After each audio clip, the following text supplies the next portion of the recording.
एक पुरानी हवेली शहर के बाहरी इलाके में पहाड़ियों की गोद में बरसों से वीरान पड़ी थी।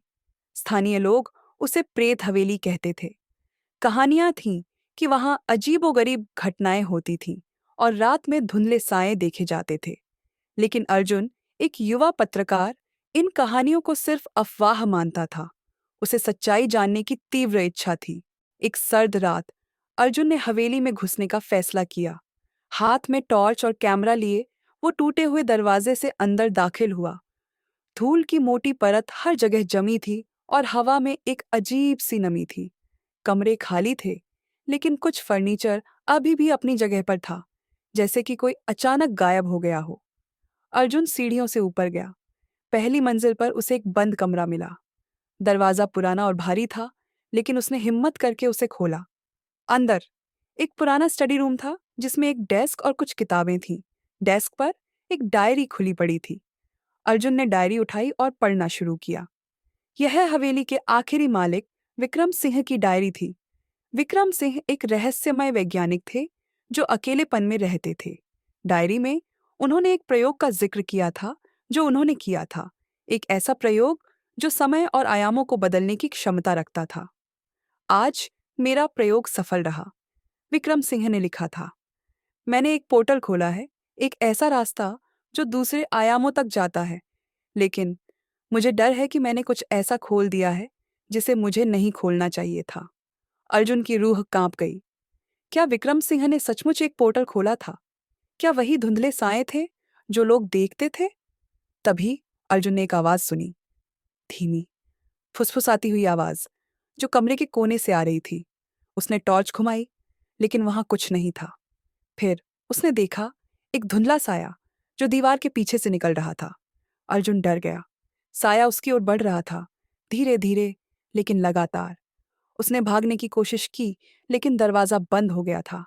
साया उसके करीब आ रहा था और अर्जुन को एक ठंडी अजीब सी ऊर्जा महसूस हो रही थी।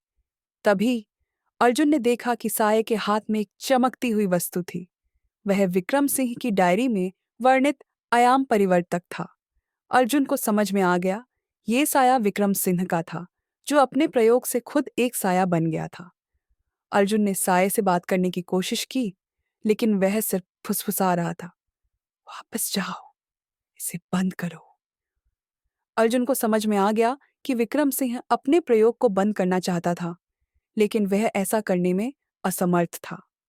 अर्जुन ने डायरी में दिए गए निर्देशों को ध्यान से पढ़ा और आयाम परिवर्तक को डायरी में दिए गए निर्देशों के अनुसार प्रयोग करने की कोशिश की। अचानक कमरे में तेज रोशनी हुई और एक तेज कंपन महसूस हुआ। धुंधला साया तेजी से गायब हो गया।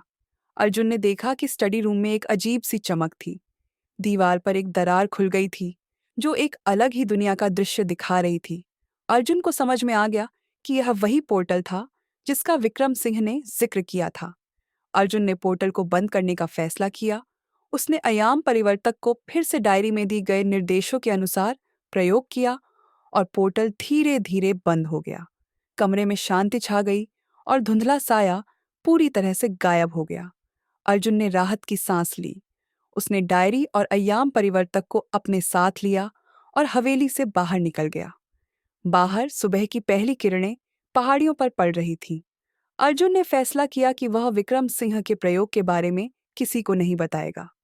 वह जानता था कि यह एक खतरनाक रहस्य था, जिसे दुनिया के लिए जानना ठीक नहीं था। उसने डायरी और अय्याम परिवर्तक को एक सुरक्षित जगह पर छुपा दिया और हवेली को हमेशा के लिए पीछे छोड़ दिया। लेकिन अर्जुन को पता था कि वह रात कभी नहीं भूलेगा। वह रात जब उसने धुंधले साए का सामना किया था और एक ऐसे रहस्य का पता लगाया था जो समय और आयामों को बदल सकता था। आज भी रात में जब अर्जुन को नींद नहीं आती, तो उसे धुंधले साए के फुसफुसाने की आवाज सुनाई देती है, वापस जाओ, इसे बंद करो,